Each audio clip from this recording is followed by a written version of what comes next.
Hola, ¿cómo están, amigos? Muchísimas gracias por acompañarnos esta noche en España y buenas tardes en México. No sé de qué otros países, díganos de qué otros países nos están acompañando. Muchísimas gracias. Quiero saludar a mi coconductora en este CB Talks. María, ¿cómo estás? Hola, buenas tardes, Alina. Muy bien, gracias, desde Barcelona. Muy bien. Pues preséntanos a quién es nuestra invitada del día de hoy. ¿Quién nos acompaña el día de hoy, María? Pues nos acompaña Miriam Fernández Barreiros. Ella es psicóloga, se dedica a las altas capacidades hace muchísimos años, es cofundadora del Atento Altas Capacidades en Galicia y ha hecho una barbaridad de proyectos. Cuéntanos, háblanos de ti, Miriam. Hola, bueno, en primer lugar quiero agradeceros esta oportunidad. Es un placer estar hoy conversando con vosotras en un evento de tanto impacto y que llega a tantos sitios diferentes, ¿no? Bueno, pues yo hace unos 15 años más o menos que aterricé en el mundo de las altas capacidades. He tenido la grandísima suerte de formarme en el equipo de la doctora Carmen Pomartojo, aquí en la Universidad de Santiago de Compostela. He trabajado muchísimos años con ella y ha sido una oportunidad increíble el poder crecer a su lado, tanto personalmente como profesionalmente, evidentemente. Y en el 2018, desde la propia Universidad de Santiago de Compostela, nos propusieron a mí y a mi equipo abrir una spin-off, una empresa que sale de los conocimientos que se generan en la universidad, ¿no? En este caso, los conocimientos que se generaron en la unidad de atención educativa en altas capacidades, que en aquel momento dirigía la doctora Carmen Pomartojo. Y entonces fundamos esta spin-off, que en la actualidad tiene dos sedes, una en Santiago de Compostela y otra en La Coruña, que es una ciudad que está más o menos a unos 70-80 kilómetros de aquí de Santiago. La ventaja de Coruña es que tienen una playa increíble, entonces ahí tenemos unas vistas desde el Atento excepcionales.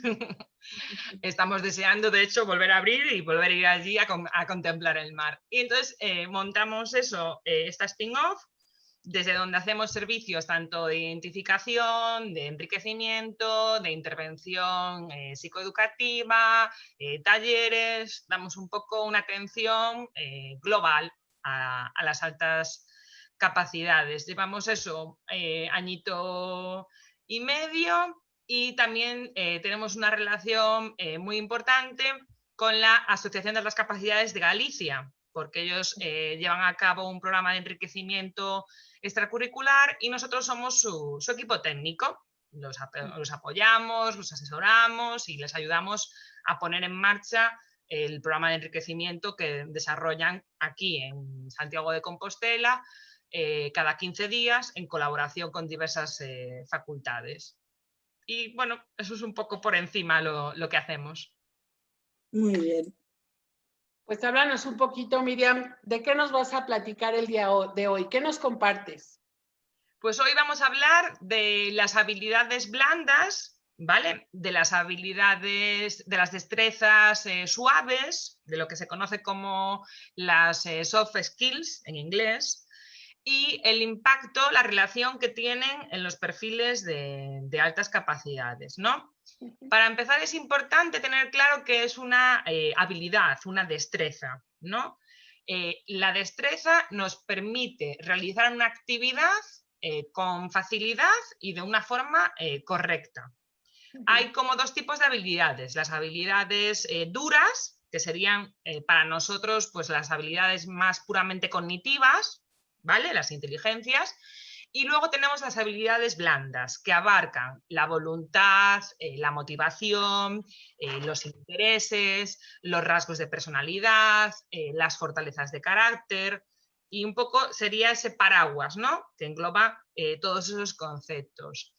De entrada puede parecer que no es un campo que guarde relación con las altas capacidades, pero no es así. Hay teorías como por ejemplo la teoría de Joseph Renzulli, bueno, hay que recordar, ¿no?, que son 3 anillos que se entrelazan para definir lo que son las altas capacidades, y el último anillo es el de insistencia, persistencia en la tarea. Entonces, ahí ya vemos el papel que tiene esa habilidad blanda en el perfil de altas capacidades, ¿no? De hecho, hay una frase que a mí me gusta mucho recordar cuando hablamos de este anillo, que es de Emil Bola, que dice que el artista no es nada sin su talento, pero que el talento no es nada sin el esfuerzo, ¿no? Sin el trabajo. Entonces ahí vemos también el papel que hace las habilidades blandas en el desarrollo del talento, ¿no?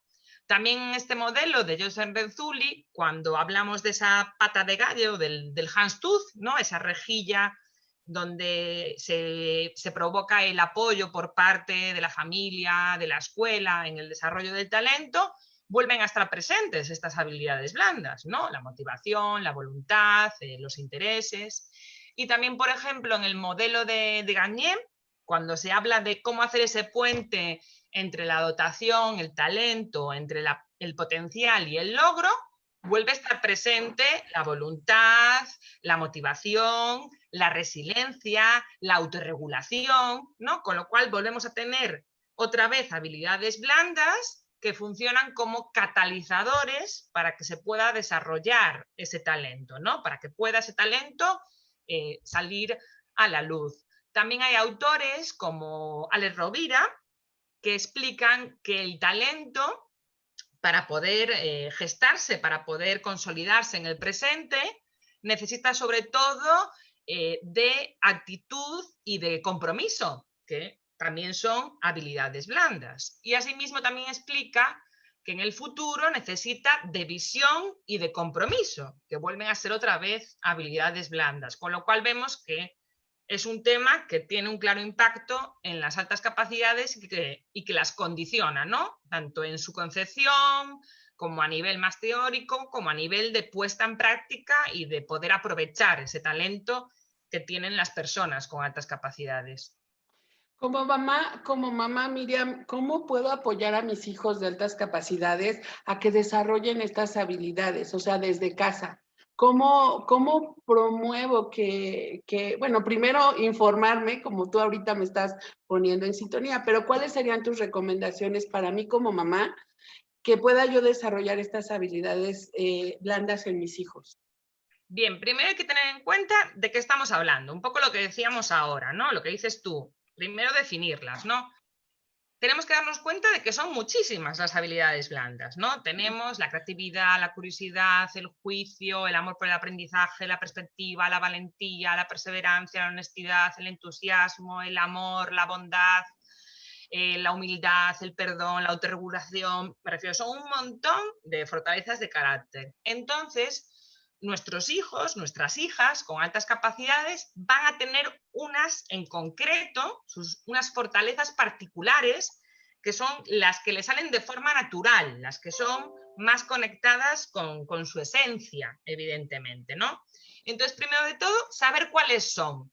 Tengo que tener claro de mi hijo y de mi hija cuáles son sus fortalezas particulares, ¿no? Para enfocarme en ellas, ¿no?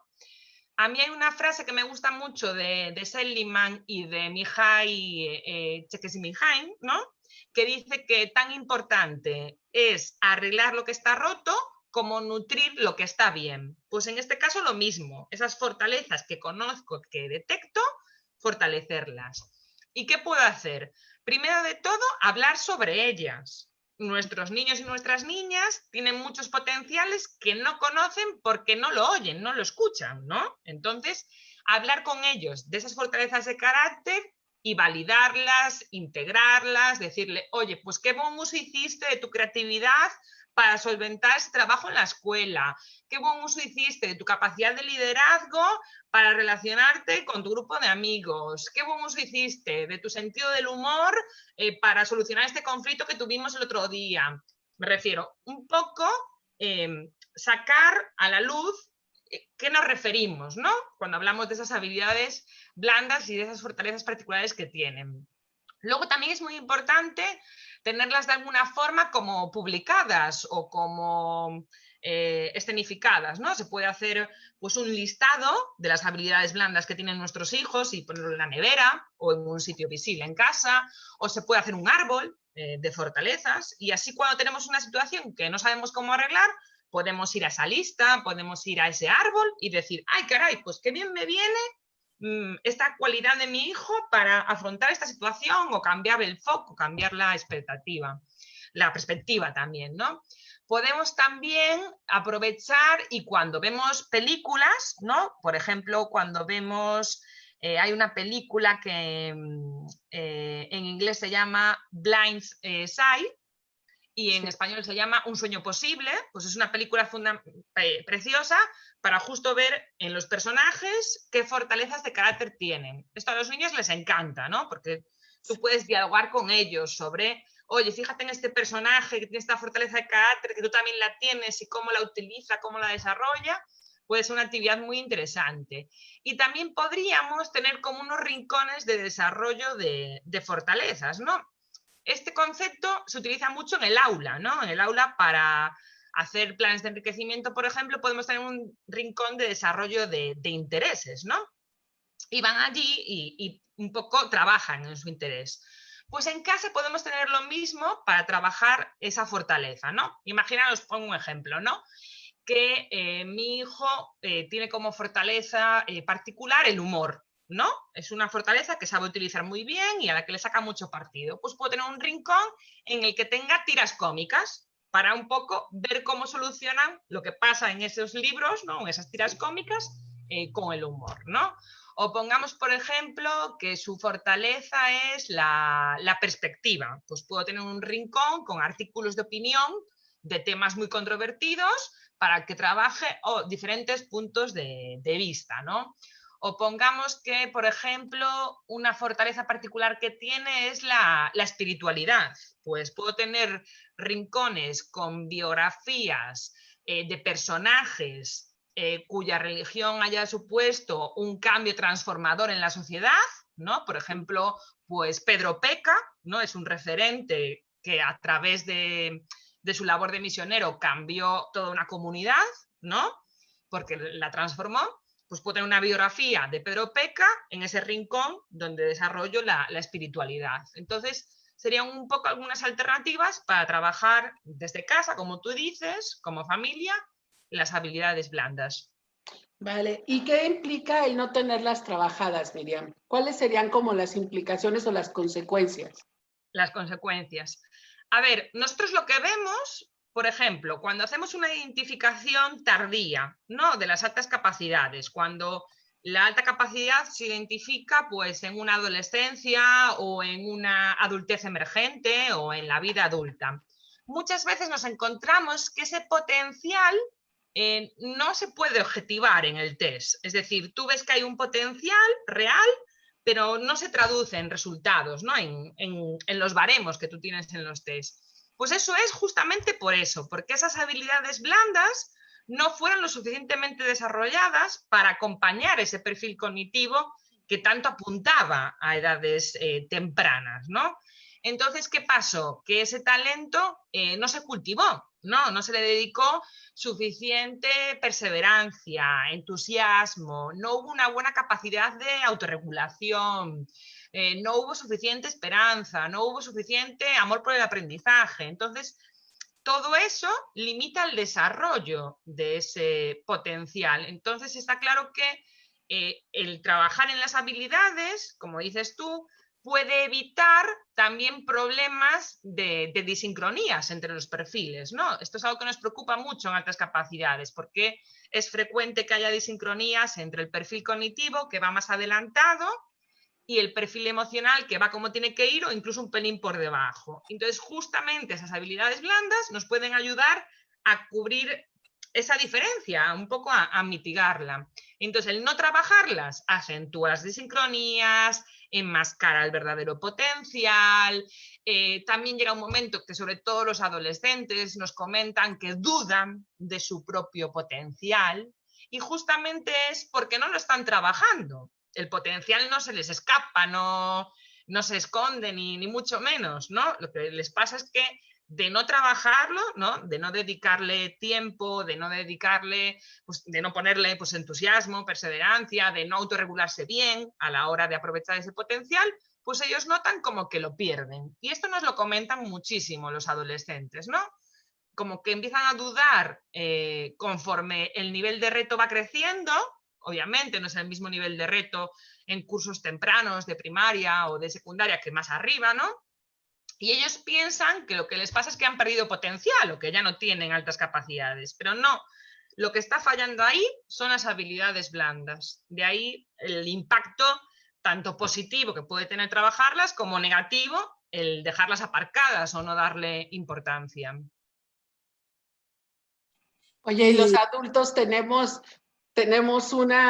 alguna esperanza de que no fuimos identificados a edad temprana? ¿En algún momento nos iremos a componer si retomamos el camino?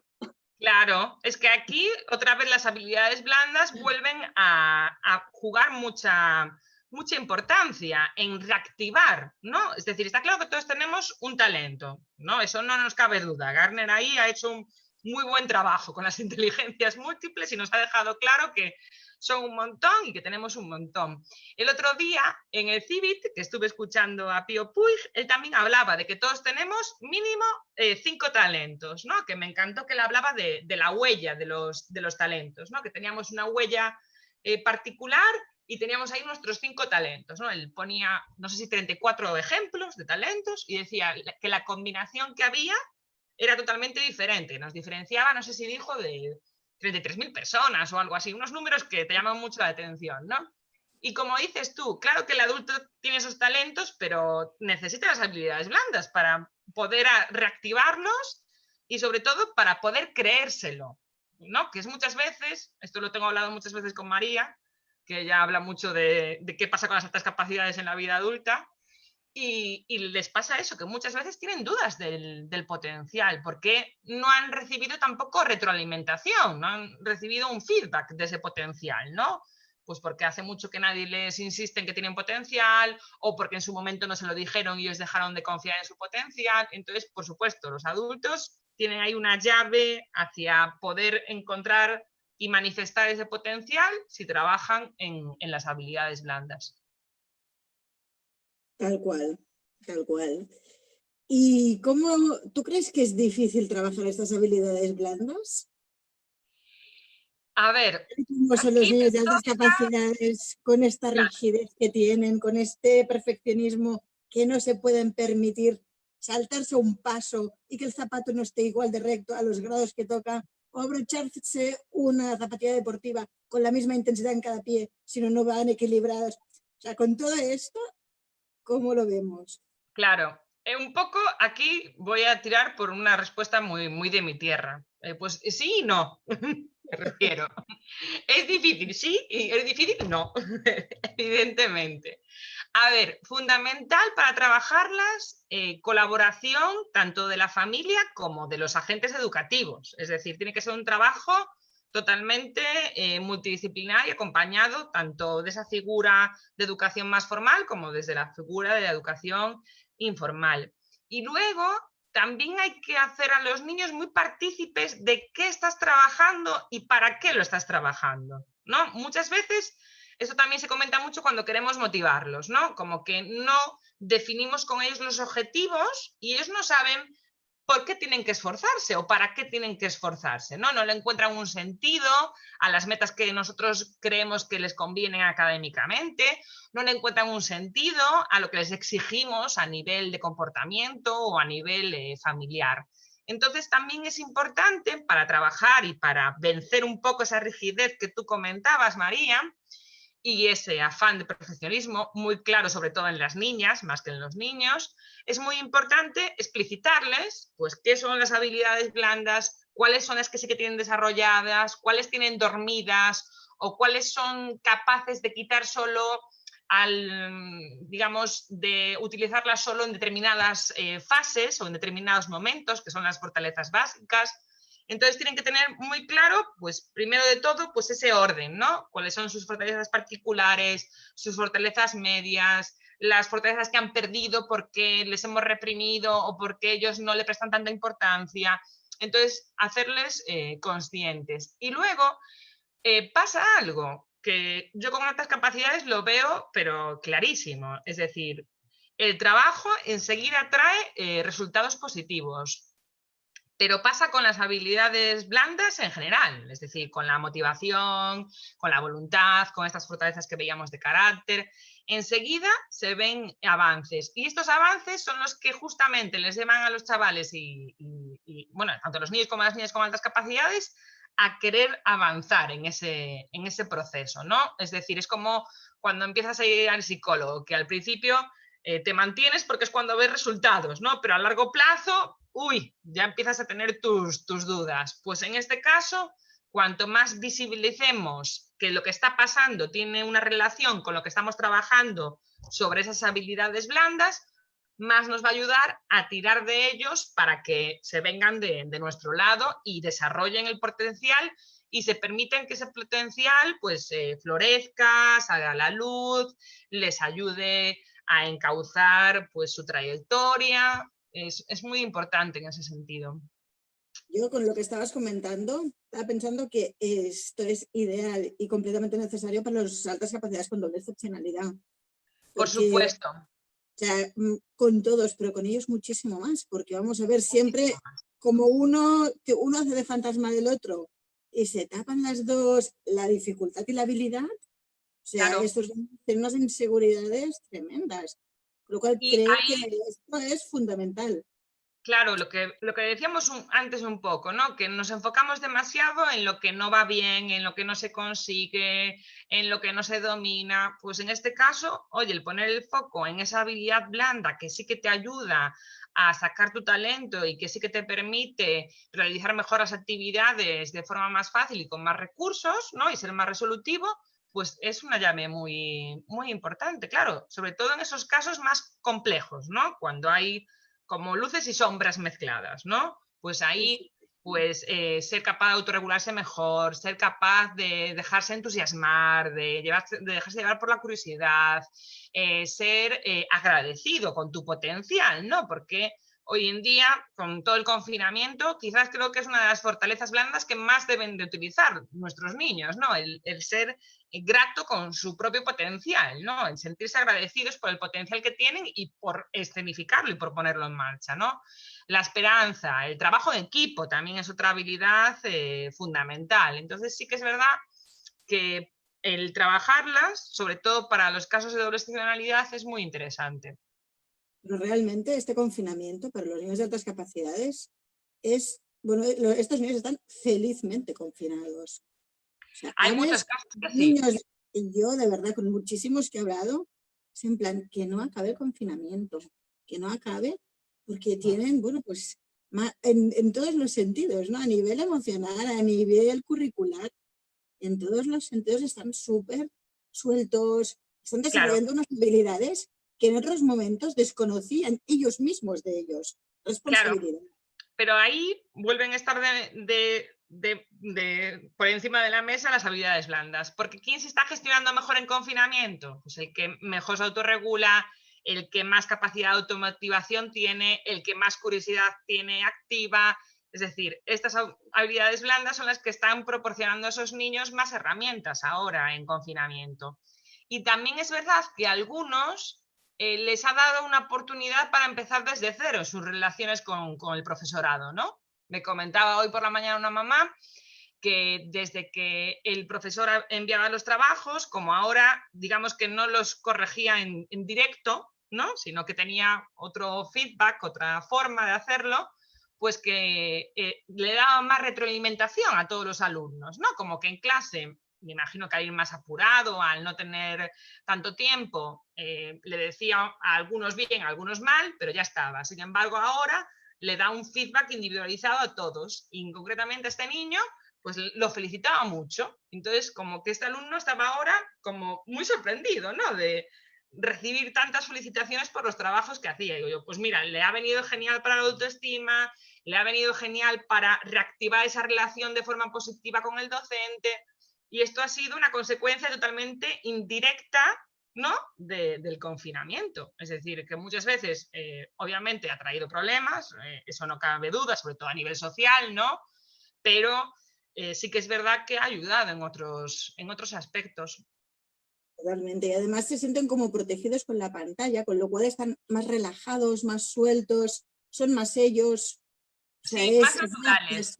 Exacto. Yo creo que también es verdad que ahí, en el grupo, muchas veces se sienten como con más presión, porque les cuesta gestionar esa situación.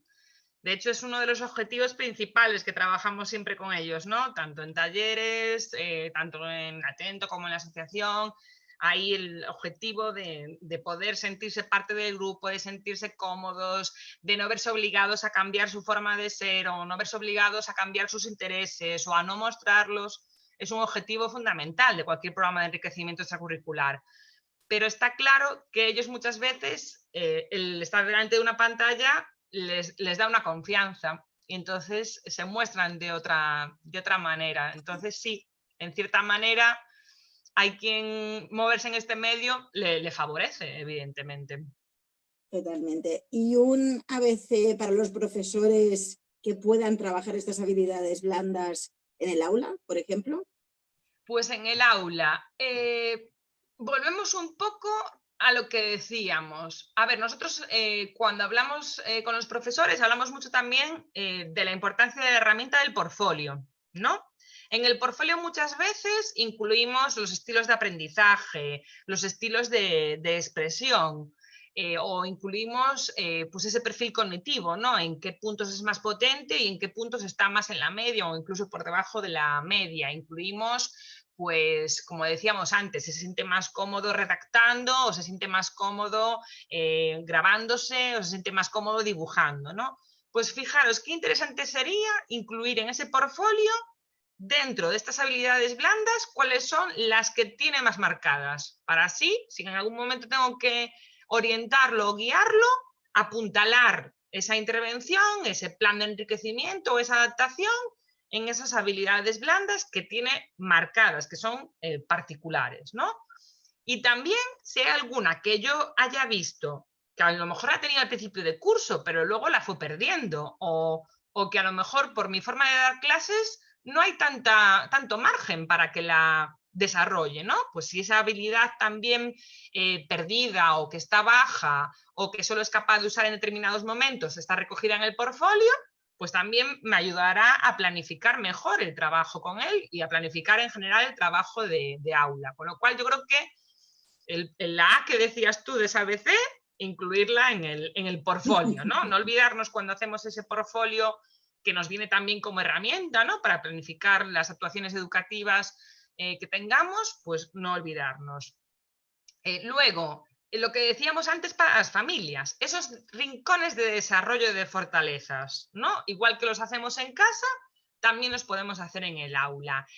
Y por último, yo creo que en todas las materias sería muy interesante buscar referentes, ¿no? Pues en la química, mujeres referentes en ese ámbito, en la física, en la matemática, y ver qué habilidades blandas consiguieron a esos referentes en las materias que tú das como profesor llegar hasta ahí, llegar hasta ese descubrimiento que pasó a la historia, hasta esa teoría, ¿no? Un gran ejemplo de esto es, por ejemplo, Leonardo da Vinci. ¿Cuántas veces se equivocó? ¿No? ¿Cuántas veces no le salieron bien las cosas? ¿Cuántas veces metió la pata?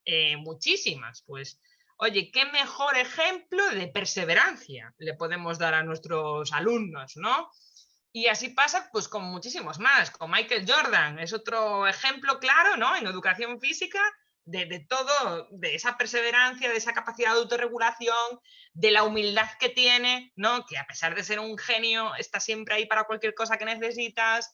Entonces, buscar en todas las materias referentes y en esos referentes explicitar qué habilidades blandas han conseguido que el talento que tenían llegara a buen puerto. Yo creo que esas tres serían las claves.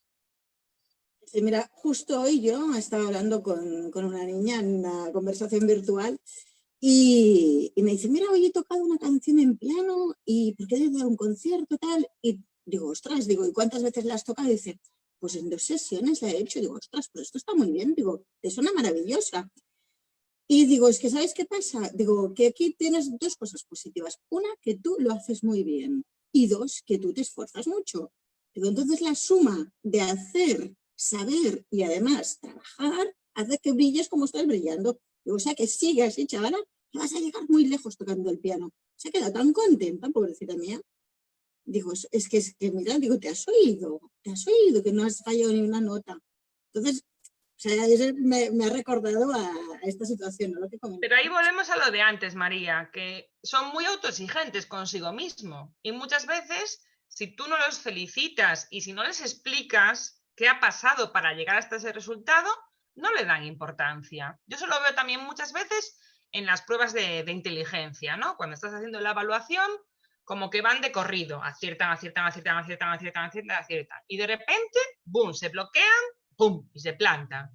Y tienes que razonar mucho con ellos que lo que les estás exigiendo es simplemente un poquito más difícil que lo anterior, pero es que ellos no se han enterado. Lo de antes les ha parecido facilísimo, les ha parecido que todo el mundo lo sabe, que todo el mundo lo domina, que no tiene nada de especial, y lo otro les parece imposible. Entonces, lo que dices tú, es muy importante también ese trabajo que se hace con ellos para que conozcan sus talentos y se mantengan en el trabajo que requieren esos talentos, ¿no? Que es un poco lo que estamos hablando hoy, de cómo esas habilidades blandas me ayudan a encontrar la sinergia perfecta entre lo que me interesa, como ponías tú ese ejemplo, ¿no? El piano me interesa, el piano me motiva, además soy buena, tengo pues una buena memoria auditiva, soy buena deslizándome con los dedos por el teclado, pero además ahí le estoy metiendo muchísima perseverancia, muchísimo entusiasmo, muchísima capacidad de autorregulación, evidentemente, y es que no nos podemos olvidar.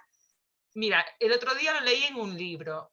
Un talento requiere 10.000 horas de práctica deliberada en 10 años. ¿Cómo os Toma, quedáis? Es muertas. muchísimo, ojo, ¿eh? No, 10.000 horas en 10 años. Echar En 10 las años. cuentas, ¿eh? Salen prácticamente 3 horas diarias. Caray, hay que tener mucha capacidad de perseverancia, de entusiasmo para dedicarle a lo que eres bueno, a lo que tienes potencial, todos los días 3 horas, 3 horas, 3 horas. Entonces ahí tenemos otra vez esa necesidad, ¿no? Para que le dediquen tiempo a su potencial y a su talento, tenemos que animarlos mucho y convencerlos mucho de que hay un entrenamiento que pueden hacer porque tienen unas habilidades, pero que ese entrenamiento es una pieza fundamental para desarrollar su talento. Y ponerles que se pongan una alarma, por ejemplo, que no sea... O sea, si les das una orden a estos niños, ellos, ¿por qué? Porque tú lo digas, no, no tengo ganas. Si es un reloj que les dice que lo ha de hacer, es una Y yo, forma indirecta. y yo también veo que necesitan también tener una rutina de tiempo para sus intereses, ¿no? Que muchas veces como que tenemos muy claro en qué horario se hacen los deberes, tenemos muy claro en qué horario pues se va a visitar a la familia, pero tenemos un horario o una rutina para ejercitar lo que se nos da bien. No, muchas veces hacemos nuestro planning de la semana y no nos dejamos un ratito para hacer puzzles, por ejemplo, si se nos da bien, ¿no? Lo visoespacial, o no nos dejamos un rato para escuchar música, si realmente es una de nuestras pasiones, o no nos dejamos un rato para hacer yoga y para meditar, si también es la inteligencia, pues por ejemplo, la espiritual o la naturalista es importante para nosotros. Entonces, yo creo que también hay que animarlos a eso, a que busquen tiempo para dedicarle a sus intereses, porque si no, el día pasa y no estás dedicándole tiempo a tus intereses. Y eso es lo que realmente te puede conducir, pues eso, a estar más equilibrado, ¿no? A nivel emocional, a nivel motivacional, a nivel de rendimiento, pero muchas veces no le buscamos hueco a nuestros intereses. Y eso es por culpa también de los adultos, ¿eh? Que los adultos lo hacemos fatal. Sí. Estamos ahí corriendo, Y con trabajo, nosotros mismos. casa, familia, y nos olvidamos por completo de nuestros intereses. Oigan, chicas, miren, Cristina Rodríguez, que es parte de nuestra audiencia, nos está preguntando, ¿qué se puede hacer cuando no hay manera de motivarlos o motivarlas, no se autorregulan y no hay una manera de que hagan los deberes de clase? Bien, a ver, con el tema curricular, primero hay que ver. Hay dos opciones, yo creo, muy fáciles, ¿vale? Una sería buscar qué relación tiene ese contenido académico con otro que parezca más interesante, ¿no? Imagínate que para mí sumar es aburridísimo, pero multiplicar me flipa. Bueno, pues ahí puedo explicarle que primero, si sé muy bien sumar, enseguida voy a poder aprender a multiplicar, ¿no? Entonces, una opción sería esa, para conseguir una mayor motivación, conectar algo que no me interesa, me aburre, me parece una tontería, con algo que sí que me interesa, ¿vale? Imaginaros que las medidas me parecen un rollo, ¿vale? Pero me interesa muchísimo viajar. Pues ahí, qué buena excusa. Saber cuántos kilómetros hay de un sitio a otro me interesa, pero no es lo mismo que sean kilómetros, que sean millas, que sean hectómetros. Entonces ahí viene el valor de aprender, pues las medidas, en este caso, ¿no? Entonces le digo, sí, hombre, aprender las medidas es un coñazo, no es interesante, es muy aburrido, por supuesto. Pero fíjate, este conocimiento o este contenido te va a valer luego para viajar, que es a ti lo que te gusta, ¿no? O lo que te interesa, lo que te motiva. Entonces, buscar cómo conectar.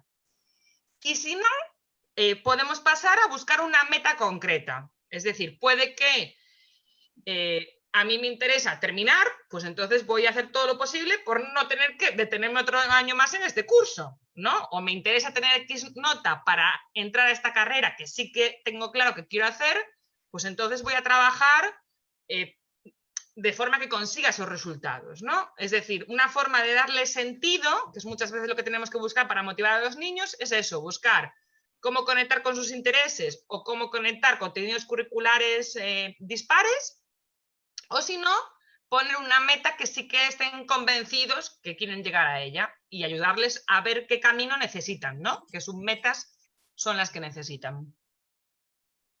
Y también tenemos una maestra que nos pregunta si hay algún cuestionario para poder intervenir en el aula e identificar las fortalezas de estos chavales. Pues sí, mira, si buscas en internet clasificación VIA, ¿no? Con V, ¿vale? Si pones eso, camino de la fortaleza de carácter hacia el bienestar, clasificación VIA, ahí hay un cuestionario que se puede hacer gratuito para determinar estas fortalezas de carácter. Y luego también en la página del NEAG, del Centro de Desarrollo de Talento de Renzulli, al final de todo hay unos cuestionarios en español dentro de las herramientas. Y ellos, en el último congreso que estuve yo de ellos, comentaban que iban a sacar justo una herramienta de esto ahora, para mirar un poco esas cualidades que te llevan hacia la felicidad, ¿no? Un poco hacia una consecución, digamos, de esas habilidades blandas. Entonces yo creo que a lo mejor puede hacer ahí un medio camino, ¿no? Entre lo que vea en el VIA y algunas herramientas que vienen para el portfolio en el centro de Renzulli. Ok. María. Muy interesante. Sí, Rosalina. ¿Qué nos falta por saber, Miriam? Es que podríamos quedarnos toda la noche hablando contigo, fascinados. No, le pasa lo mismo a las familias, ¿eh? Se les enciende la bombilla muchas veces cuando oyen este tema, porque muchas veces yo creo que como que siempre estamos animándolas mucho, ¿no? A que aprovechen, que acompañen el desarrollo del potencial de sus hijos, ¿no? Y las familias yo creo que muchas veces, por efecto nuestra, se centran en lo académico, en los intereses y se olvidan, ¿no? De fortalecer estas habilidades blandas. Entonces, cuando se las explicas, cuando les das ejemplos, bueno, se motivan enseguida. A mí me pasó hace poco en la asociación que di la charla un sábado y el lunes ya tenía correos de las familias. Hice lo que me dijiste de la nevera y no te lo vas a creer, coincido en las fortalezas de particulares con mi hija pequeña y mi hijo mayor coincide con mi marido y el abuelo tiene una fortaleza y yo, bueno, abrí la caja de Pandora aquí, ¿no? Y es un poco eso, que realmente a veces dices, caray, pues fíjate, todo este potencial que nunca habíamos hablado de ello en casa, pues oye, vamos a aprovechar, vamos a ver cómo hacer que lo saquen fuera, ¿no? Entonces sí, es un tema infinito y sobre todo yo creo que empata muy bien con lo que decimos, de tener cómo desarrollar ese talento, ¿no? No nos podemos olvidar que el talento no basta con tenerlo, no basta con poseerlo, no basta con ser talentoso, ¿no? La práctica es muy importante, el entrenamiento es muy importante, permanecer es muy importante, tener apoyos, tener recursos es muy importante. Entonces sí que es verdad que ahí las habilidades blandas vuelven a jugar un papel muy importante. Pues fantástica, Miriam, o sea, fantástica. Ha sido estupendo. Creo que has aportado mucho a muchas familias, a muchos maestros, a muchos orientadores, ya te digo, a nivel personal, a nivel profesional, porque esto incluso para las propias familias de los profesionales, de decir, vamos a trabajar esto en casa, porque esto como adulto, Claro. como niño, o sea, fantástico, ha estado genial y creo que se ha aportado una barbaridad a cualquiera que nos haya escuchado, de verdad. Muchísimas gracias, muchísimas gracias, de verdad. Miriam. A vosotras siempre. Y ojalá nos veamos muy pronto otra vez por aquí. Sí, hombre, sí, claro que sí. Claro que sí, yo les doy las gracias, todas las gracias, Miriam, por acompañarnos y pues ya sabe toda nuestra audiencia, ya nos recomendaron las herramientas a evaluarnos todos, a reconocer nuestros propios talentos y darnos un apapacho y no estarnos regañando todo el día por lo que no hacemos bien y a estarnos corrigiendo todo el tiempo porque no salió perfecto como nos lo imaginamos, ¿no? Y pues estamos cerrando esta sesión de Civic Talks. Muchísimas gracias, Miriam. Seguramente te vamos a estar invitando más para que nos hables, nos des tan buenos consejos como nos has dado. Bienvenida a este espacio y a otros espacios más que ya les tendremos sorpresas de participación de Miriam. Quiero recomendarles también que todavía pueden aplicar al curso de experto que imparte la Universidad Camilo José Cela. Todavía hay becas y descuentos. No pierdan esta oportunidad de profesionalizarse en el área de altas capacidades, porque ir de la mano con mentores y con expertos, como ya lo han visto ahorita que hemos estado con Miriam, nos acorta el camino. No vivan las altas capacidades en solitario, ¿no? Se puede ir acompañado, tanto las familias, por profesionales y también por pues diferentes formaciones de las instancias académicas. Entonces, no lo vivan solos, es una gran invitación. Y además, quiero invitarlos el 9 de junio a las 8 de la noche al próximo lanzamiento de el libro de María Dauder, que no les voy a decir el título para que estén expectantes y estén pendientes, pero es su nuevo bebé. Tenemos grandes invitados y vamos a hacer una mesa redonda. Por favor, no olviden acompañarnos este próximo 9 de junio. Ya les estaremos haciendo llegar la información. Les dejo un gran abrazo. Gracias por el favor de su compañía. Nos despedimos de esta transmisión. Muchas gracias.